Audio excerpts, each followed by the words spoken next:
Ukraine has sent Russia an official proposal for mutual cessation of strikes on civilian vessels and port infrastructure in the Black Sea, in order to completely lift the blockade from the ports. Exactly 24 hours later, Moscow responded with a refusal through two channels at once. First, the Russian Foreign Ministry spokesperson Mashka Zakharova stated that she sees no grounds for a ceasefire in the Black Sea.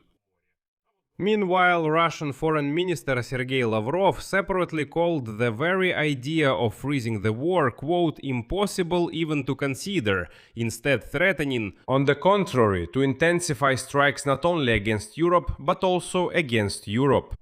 And while diplomats were exchanging refusals, the Ukrainian army managed to deliver one of the most powerful strikes against the Russian naval base in Novorossiysk.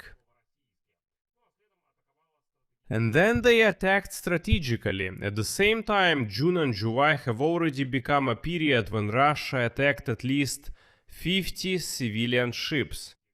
More than 30 people were killed, including the crew of the cargo ship Golden Leo, which sank along with 10 sailors. Not only human lives were at stake, but also global food prices because of Ukrainian grain exports during the first 2 weeks of August. They have already dropped by 75% year over year. So let's break down in this episode what Ukraine was offering, how exactly and why unwashed Russia refused, and what's happening with shipping in the Black Sea right now. So the day before, Ukraine sent Russia a proposal through a mediator for a mutual cessation of strikes on civilian targets in the Black Sea, and this proposal came right after. The British specialized maritime publication Lloyd's List called the Black Sea, quote, the deadliest region for shipping in the world. Because here Ukraine and Russia are mutually destroying each other's ships and ports.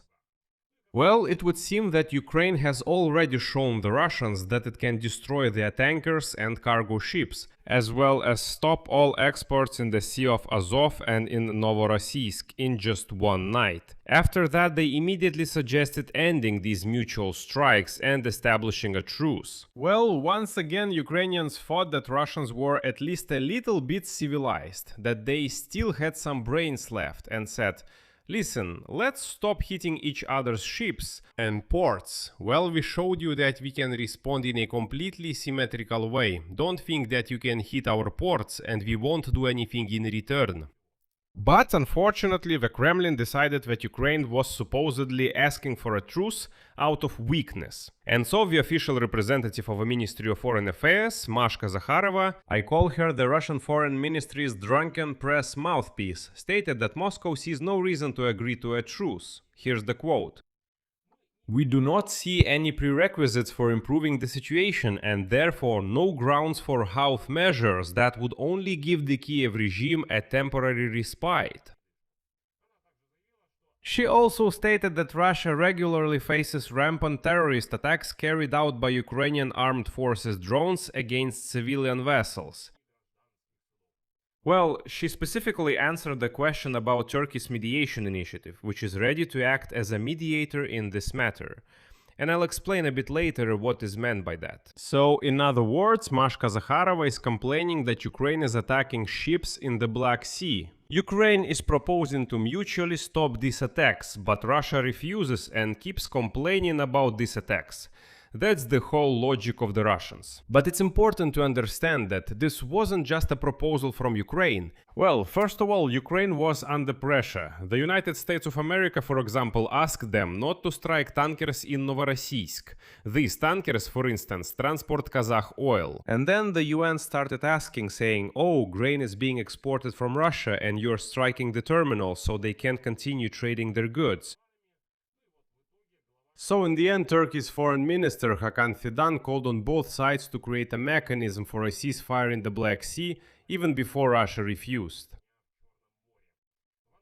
In Ankara, they even prepared a specific plan with two separate safety corridors for commercial vessels heading to Russia and to Ukraine, along which both sides would commit not to strike. So there is a corridor for the Russians, let them use it, we won't touch it. but we can target the rest of the waters, and there is a corridor for Ukraine. So, what's on the table isn't just some abstract idea, it's a well-developed plan, but Moscow has simply said outright that it doesn't see any point in even discussing it. Because the savage Russians want blood, not peace. That's important, that should also be taken into account. Well, along with the diplomatic refusal, there was also a much more ideological statement from Russian Foreign Minister Sergei Lavrov. And this statement was not specifically about a ceasefire in the Black Sea, but about the very possibility of any freeze in the war. Again, I'll quote Lavrov further, which highlights the real ideological state of Russians.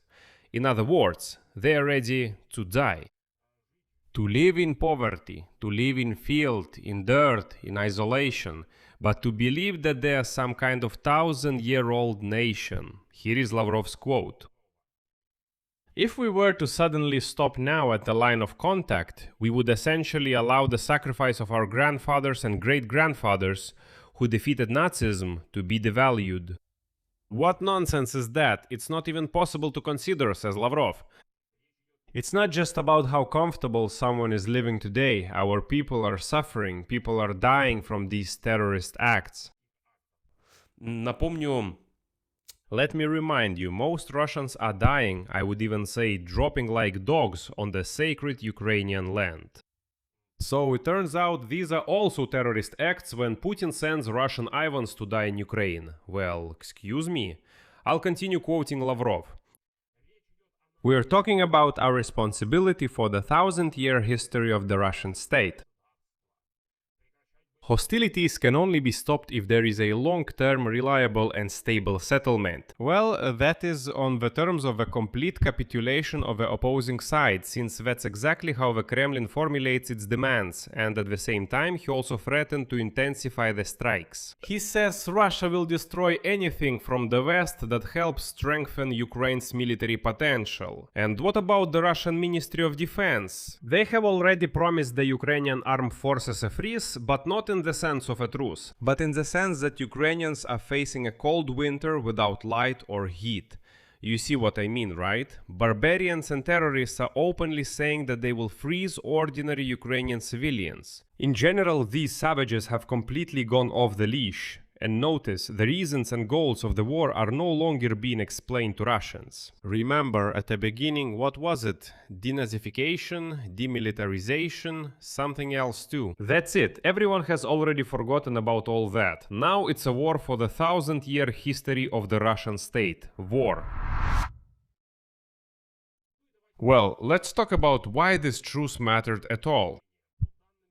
According to the New York Times, the Russian terrorist campaign against civilian ships off the coast of Ukraine began right in the middle of the harvest season and threatens to throw global food supply chains into chaos. In 2022, in the first months of the full-scale war, Russia had already imposed a blockade on Ukrainian ports, which caused a spike in global food prices, and according to estimates, it put about 70 million people around the world at increased risk of acute food shortages. The specific cost of this Russian campaign for just June and July can be estimated as follows.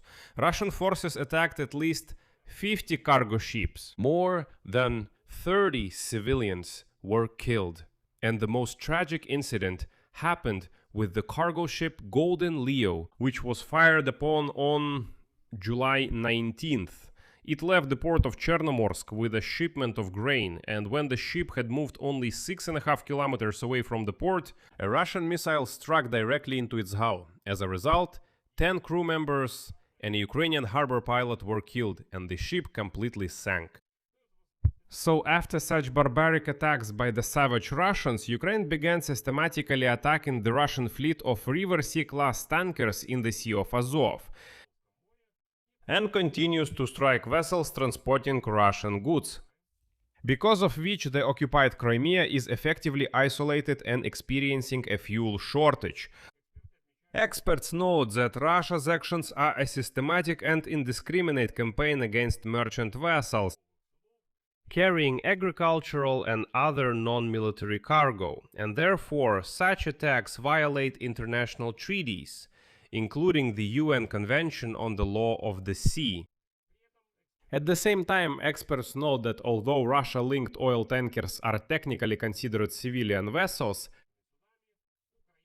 Ukraine attacks them. This is precisely because they are used to bypass sanctions and export energy resources that finance the Kremlin's war effort. The scale of economic damage to Ukraine is actually already colossal. Odessa and two neighboring ports account for about 60% of Ukraine's total monthly export revenue, which is $3 to $3.5 billion. In July, about 15 ships entered the Odessa ports daily. But by the end of the month, their number had dropped to 1 or 2. Well, in August, according to Claire, shipping stopped completely. Ukrainian grain exports fell by 7% in just under 2 weeks of August. According to economists' estimates, a complete shutdown of the Black Sea ports could cost Ukraine 1 to 1.5% of its GDP. The Ukrainian Agrarian Council has already warned about a possible wave of bankruptcies and called for emergency loans and government guarantees. The situation now directly echoes what happened in 2022. Back then, mediation by the UN and Turkey still made it possible to reach the Black Sea Grain Initiative, but a year later that deal fell apart.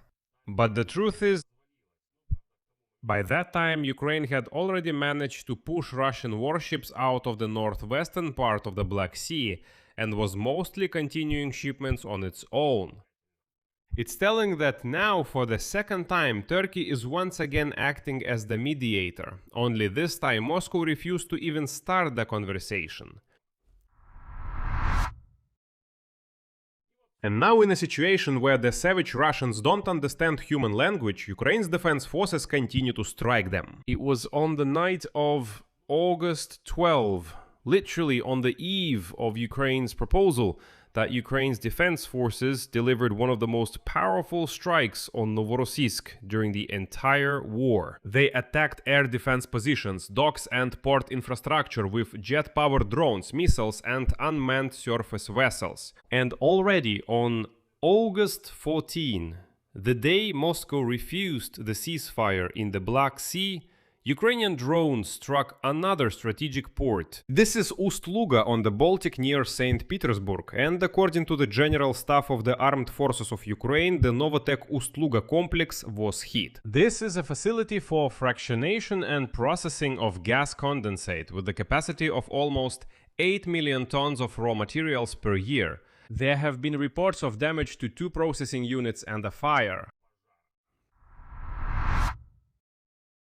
What's next? Russia has not given an official response to Ukraine's proposal. They don't know how to conduct proper diplomatic dialogue. There was only a verbal refusal from the Russian Foreign Ministry's resident drunk, Mashka Zakharova, at a press conference. And Sergei Lavrov has the same general ideological stance against any form of freezing the war. The Turkish plan with 2 security corridors formally remains on the table, but neither side is in a hurry to sign it yet. And the threat from the Russian Ministry of Defense about freezing the special military operation this winter is clearly not about peace. It's not even about striving for peace, but about a new wave of strikes on Ukrainian energy infrastructure, which the Kremlin is already promising. At the same time, they are refusing a real truce in the Black Sea. It turns out that the only thing left for Ukraine's defense forces to do is to relentlessly bomb Russian logistics and infrastructure. Well, these savages simply don't understand any other language. I'll leave it at that. Share your opinions and conclusions in the comments below this episode, subscribe to the channel, hit the bell, and don't forget to like.